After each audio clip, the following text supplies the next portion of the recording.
What's up guys, and welcome back to Tech KK. My name is Randy and today we're going to be building a 5,500 ringgit gaming PC.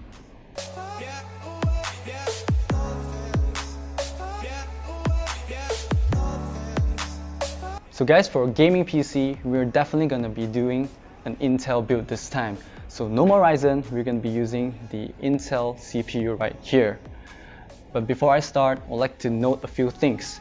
I'm going to be building this PC for a client of mine, and he's upgrading from his older PC, so we're going to be reusing two parts from his older PC. One is the power supply, which is a 550 watts Cooler Master, and second, the Western Digital 1TB hard disk drive. And for the rest of the parts, everything here is new. I'll link everything in the description below together with the price.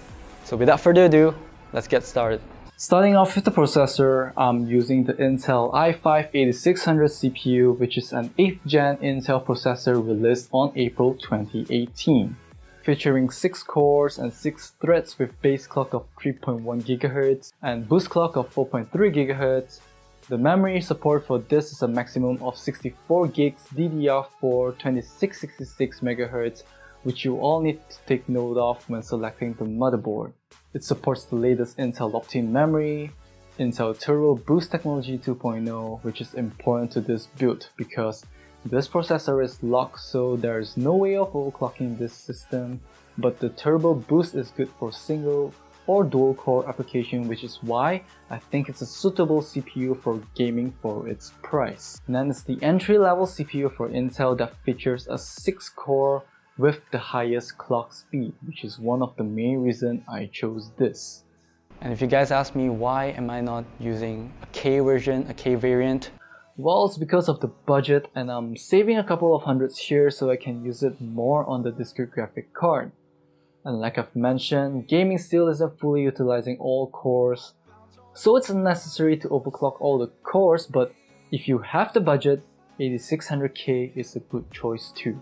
For the motherboard, we're going to be using an ASUS Prime B360MA, which is a micro ATX form factor because I'm trying to do a smaller build due to the client who will be bringing this PC overseas, and keeping it small will be easier for him to carry.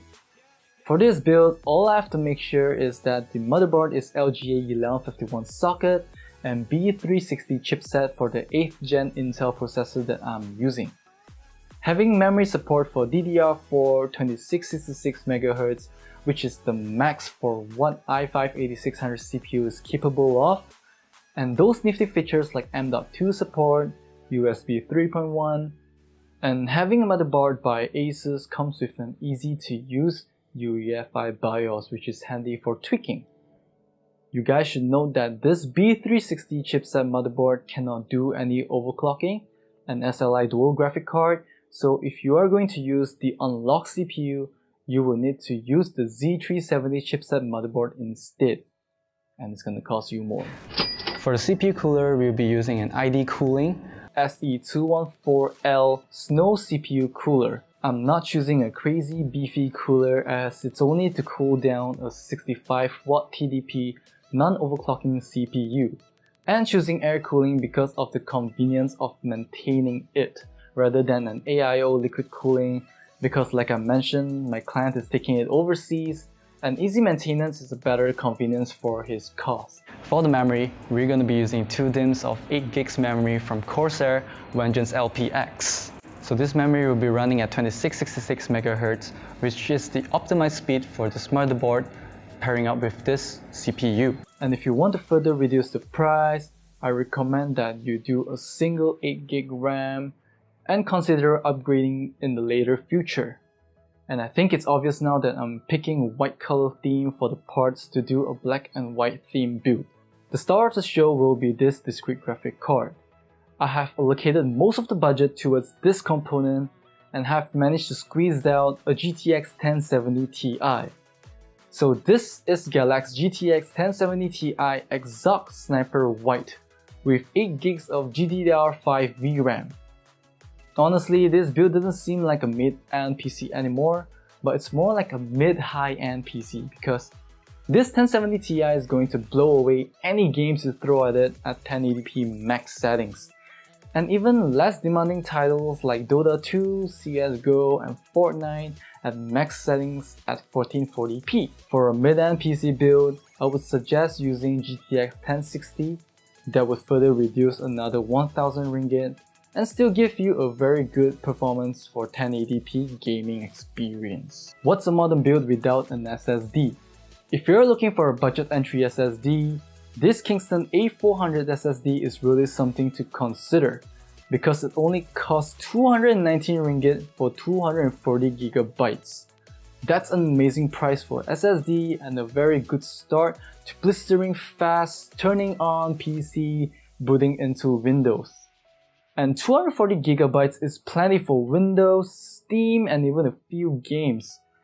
But if you're looking for a consistent and crazy read-write speed, then this SSD is probably not enough for you, and you might need to spend extra on a better SSD. And for the case to house all this, what we do here is be right back.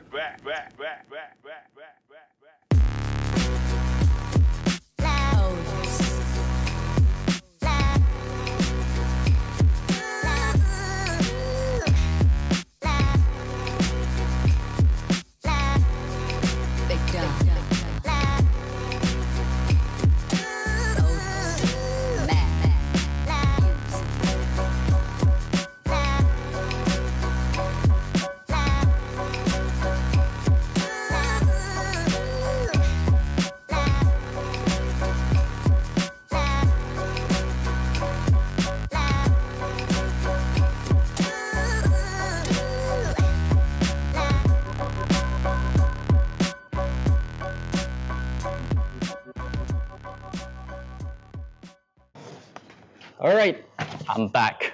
So for the casing, we're going to be using another SEGOTEP this time. This is the Halo 6 Micro ATX case from SEGOTEP, and I'm going to see whether it's good. So guys, this is all the parts right here. Let's get building.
Find your way back home.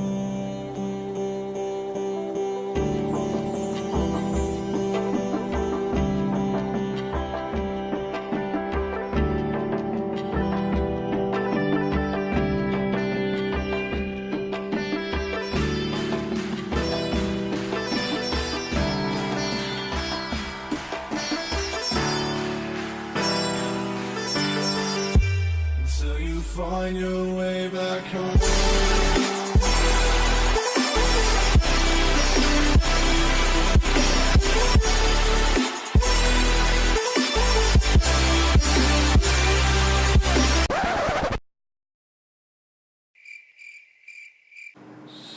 So, we had some troubles turning this thing on, and it was way after our filming time, So we had to call it a day, and now I'm back here. And the only thing that I've did ever since I came back was reseating the graphics card. And it booted, so things are better now. So here comes the pill.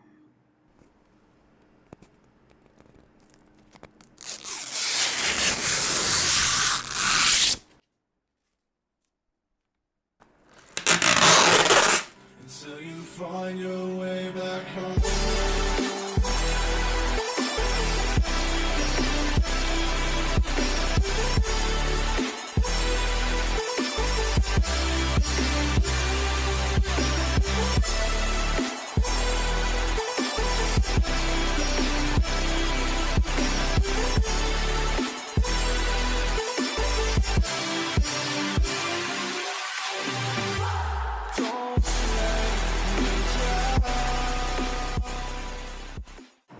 So yeah, this is how it looks. I think you guys would know by now that I'm trying to make a full white and black build, and I've added another exhaust fan at the back using a Corsair AF120 because the two front-facing fan that came with the case is only powered by mATX directly from the power supply. My initial plan was actually taking out one of the fan and put it behind as an exhaust, so it's just using the two fan headers from the motherboard. And so because of this, we went out and bought another Corsair AF120 fan to use as an exhaust. And we picked specifically a white fan so that it matches the whole entire build. Before I get to the benchmarks, I would just like to talk a bit on the building experience of this. So building with this case was a lot easier than I thought. There are some drawbacks with this case, but bear in mind that this case only costs like 169 ringgit, so bear that in mind. So number one, this is an acrylic panel. The second I unwrap this, there's already a mark there, and it's a fingerprint magnet, so that's something that I didn't like about this. Number two, there's no shroud, so I can't exactly hide everything below here. It could have been a lot cleaner if there was a shroud that I can just cover this whole entire power supply and hard disk cage area. Number three was basically what I covered just now regarding the front-facing fans. So after all this, we managed to boot it up. We have loaded Windows in, installed some few benchmark tools and few games. So without further ado, here are the benchmarks.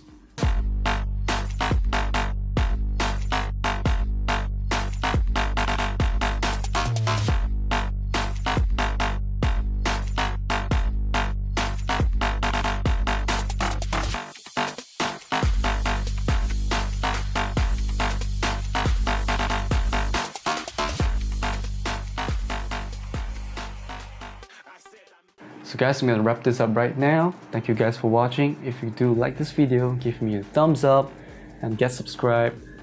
And ask me anything, throw me some comments. I'd be happy to reply all those. And a huge shout out to Lot 28.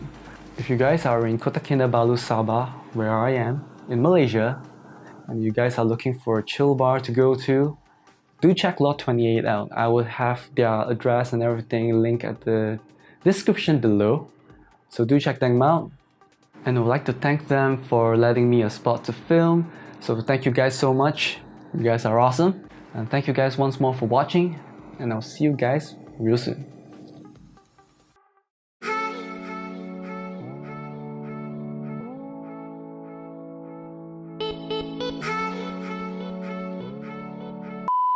You guys hear that? It means that it's early.